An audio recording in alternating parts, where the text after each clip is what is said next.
महाशिव पुराण विद्येश्वर संहिता अध्याय 9 की विस्तृत कथा। त्रिपुंड और रुद्राक्ष की अद्भुत महिमा।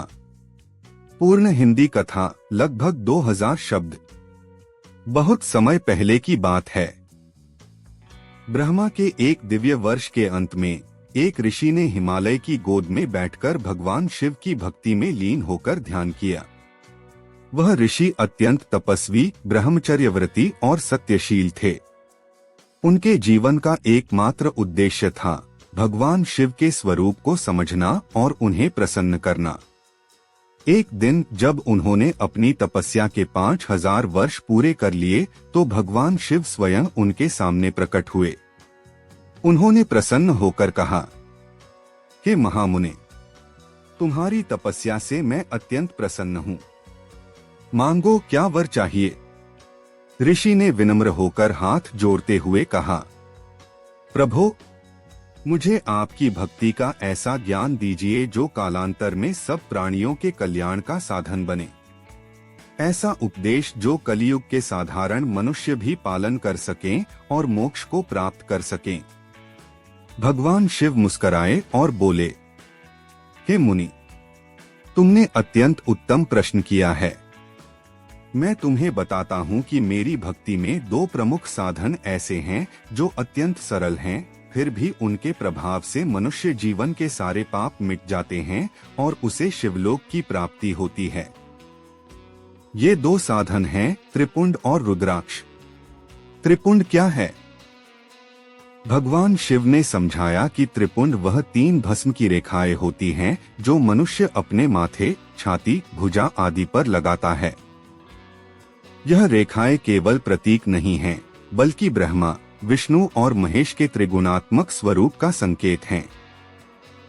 पहली रेखा रजोगुण ब्रह्मा, दूसरी रेखा सत्वगुण विष्णु, तीसरी रेखा तमोगुण शिव। इन तीनों का समन्वय भस्म रूप त्रिपुंड में होता है, जो आत्मा को शुद्ध करता है, पापों को जलाता है और शिवत्व की ओर ले जाता है। भस्म, जिसे विभूति भी कहते हैं, भगवान शिव के शरीर पर हर समय रहती है। जब कोई भक्त शुद्ध भाव से विभूति को अपने माथे पर त्रिपुंड के रूप में लगाता है तो वह स्वयं भगवान शिव के समान बन जाता है। भस्म की उत्पत्ति स्वयं शिव के शरीर से हुई है, जब उन्होंने ब्रह्मा और विष्णु के अहंकार को समाप्त करने के लिए अपना अग्निरूप प्रकट किया। शिव बोले, हे मुनि, रुद्राक्ष मेरी आंखों से उत्पन्न हुआ है। जब मैंने एक बार संसार की पीड़ा देखी और करुणा से मेरी आंखों से आंसू गिर पड़े, वे आंसू पृथ्वी पर रुद्राक्ष के रूप में गिरकर वृक्ष बने।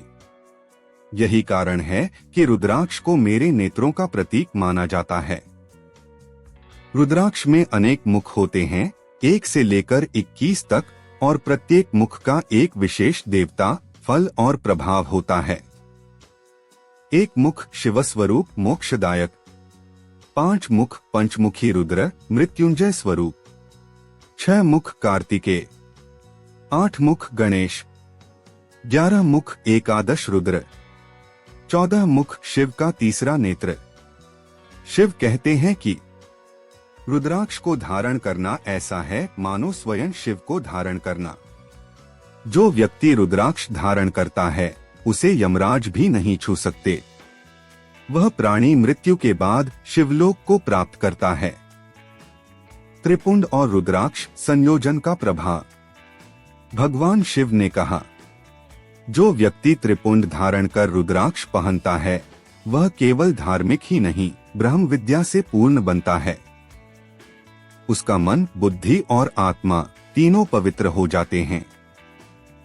त्रिपुंड और रुद्राक्ष का सम्मिलित प्रभाव इतना महान होता है कि पापों का क्षय होता है, बुरी आत्माएं पास नहीं आती, आत्मा शिव में लीन हो जाती है, रोग, भय और मृत्यु की पीड़ा समाप्त हो जाती है।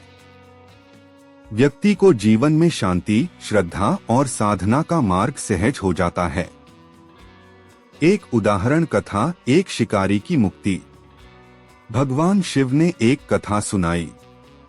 बहुत समय पहले एक शिकारी जीविका के लिए पशुओं का शिकार करता था। वह शिव भक्त नहीं था, परंतु उसकी पत्नी एक धर्मपरायण स्त्री थी। वह प्रतिदिन रुद्राक्ष की माला लेकर शिव का नाम जपती थी और अपने पति से आग्रह करती थी कि वह पापपूर्ण जीवन छोड़ दे। एक बार शिकारी जंगल में गया। वहां उसे कोई शिकार नहीं मिला और वह एक पेड़ पर चढ़कर रात्रि में विश्राम करने लगा। वह पेड़ बेलपत्र का था और नीचे एक शिवलिंग स्थापित था। शिकारी को पता नहीं था, लेकिन जब रात में उसकी नींद खुली तो उसे प्यास लगी और उसने पेड़ से कुछ पत्ते तोड़कर नीचे गिराए ताकि जल ढूंढे। वो पत्ते सीधे शिवलिंग पर गिरे। वह अनजाने में शिव को बेलपत्र अर्पित कर चुका था। अगली सुबह उसने उसी पत्ते के पेड़ से एक टहनी तोड़ी और उसके साथ नीचे उतरा। वहां उसने शिवलिंग देखा और आश्चर्य में पड़ गया। तभी एक साधु वहां आया और उसे बताया कि वह पूरी रात शिव की उपासना कर रहा था। अनजाने में वह शिकारी अत्यंत भावुक हो गया।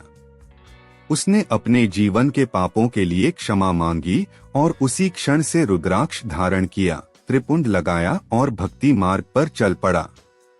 उसने बाकी जीवन जंगल में शिव की सेवा और जप में बिताया और अंत में शिवलोक को प्राप्त हुआ।